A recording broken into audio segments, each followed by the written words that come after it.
ప్రతిరోజు సామెతలలో జనవరి 10 సామెతలు 10వ అధ్యాయంలో ఉన్న 32 వచనములు.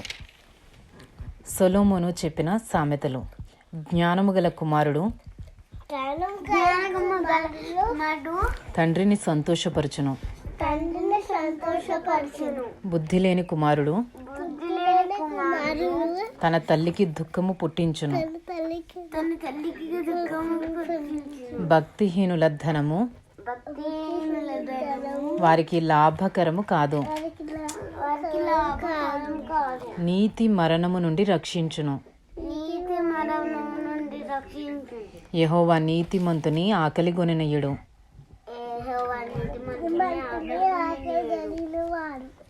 ఆకలిగొననీయుడు.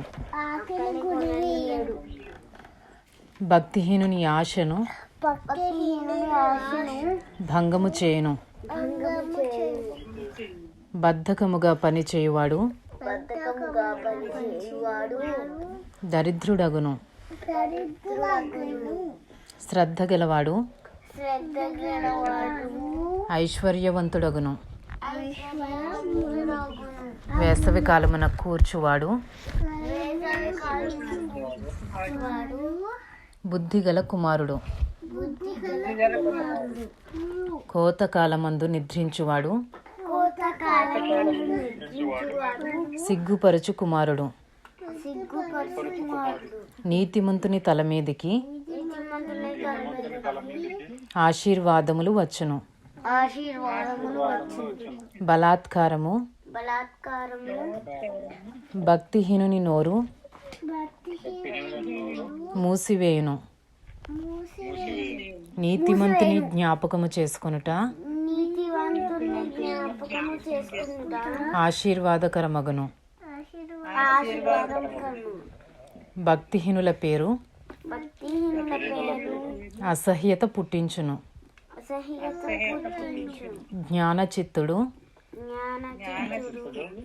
ఉపదేశము అంగీకరించును. పనికి మాలిన వదరుబోతు నశించును. యథార్థముగా ప్రవర్తించువాడు నిర్భయముగా ప్రవర్తించును. కుటిల వర్తనుడు బయలుపడును. కనుసైగ చేయువాడు వ్యర్థ పుట్టించును. పనికి మాలిన వదరుబోతు నశించును. నీతిమంతుని నోరు జీవపు ఊట. భక్తిహీనుల నోరు బలాత్కారము మరుగుపరుచును. పగ కలహమును రేపును. ప్రేమ దోషములన్నిటినీ కప్పును. వివేకుని పెదవులయందు జ్ఞానము కనబడును. బుద్ధిహీనుని వీపునకు బెత్తమే తగును. జ్ఞానులు జ్ఞానము సమకూర్చుకొందురు. మూఢుల నోరు అప్పుడే నాశనము చేయును. ధనవంతుని ఆస్తి వానికి ఆశ్రయ పట్టణము. దరిద్రుని పేదరికము వానికి నాశనకరము. నీతిమంతుని కష్టార్జితము జీవదాయకము. భక్తిహీనునికి కలుగు వచ్చుబడి పాపము పుట్టించును. ఉపదేశము అంగీకరించువాడు జీవ మార్గములో ఉన్నాడు. గద్దింపునకి లోబడని వాడు త్రోవ తప్పును. అంతరంగమున పగ ఉంచుకునివాడు అబద్ధికుడు. కొండెము ప్రచురము చేయువాడు బుద్ధిహీనుడు విస్తారమైన మాటలలో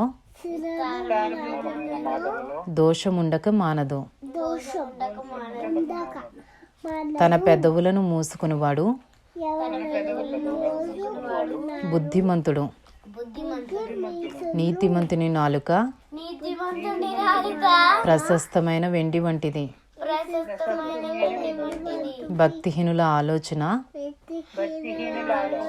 పనికి మాలినది. నీతిమంతుని పెదవులు అనేకులకు ఉపదేశించును. బుద్ధి లేకపోవుట చేత మూఢులు చనిపోవుదురు. యెహోవా ఆశీర్వాదము ఐశ్వర్యమిచ్చును. నరుల కష్టము చేత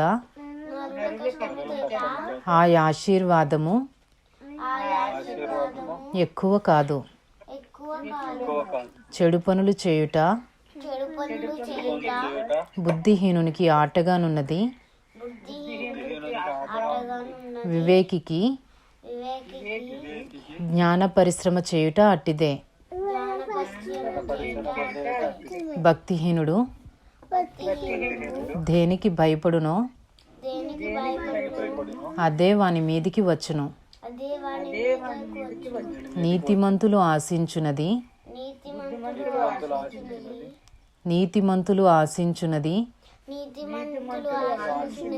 వారికి దొరుకును. సుడిగాలి వీచగా భక్తిహీనుడు లేకపోవును. నీతిమంతుడు నిత్యము నిలుచు కట్టడము వలె ఉన్నాడు. సోమరితనను పనిపెట్టు వారికి పండ్లకు పులుసు వంటివాడు. కండ్లకు పొగ వంటివాడు. యెహోవా యందు భయభక్తులు కలిగి ఉండుట దీర్ఘాయువునకు కారణము. భక్తిహీనుల ఆయుష్ తక్కువైపోవును. నీతిమంతుల ఆశ సంతోషము పుట్టించును. భక్తిహీనుల ఆశ భంగమైపోవును. యథార్థవంతునికి యెహోవా ఏర్పాటు ఆశ్రయదుర్గము. పాపము చేయువారికి అది నాశనకరము. నీతిమంతుడు ఎన్నడూనూ కదిలింపబడడు. భక్తిహీనులు దేశములో నివసింపరు. నీతిమంతుని నోరు జ్ఞానోపదేశమును పలుకును. మూర్ఖపు మాటలు పలుకు నాలుక పెరికివేయబడును. నీతిమంతుని పెదవులు ఉపయుక్తములైన సంగతులు పలుకును. భక్తిహీనుల నోట మూర్ఖపు మాటలు వచ్చును. ఇంతటితో సామెతలు 10వ అధ్యాయంలో ఉన్న 32 వచనములు పూర్తి చేయబడినవి.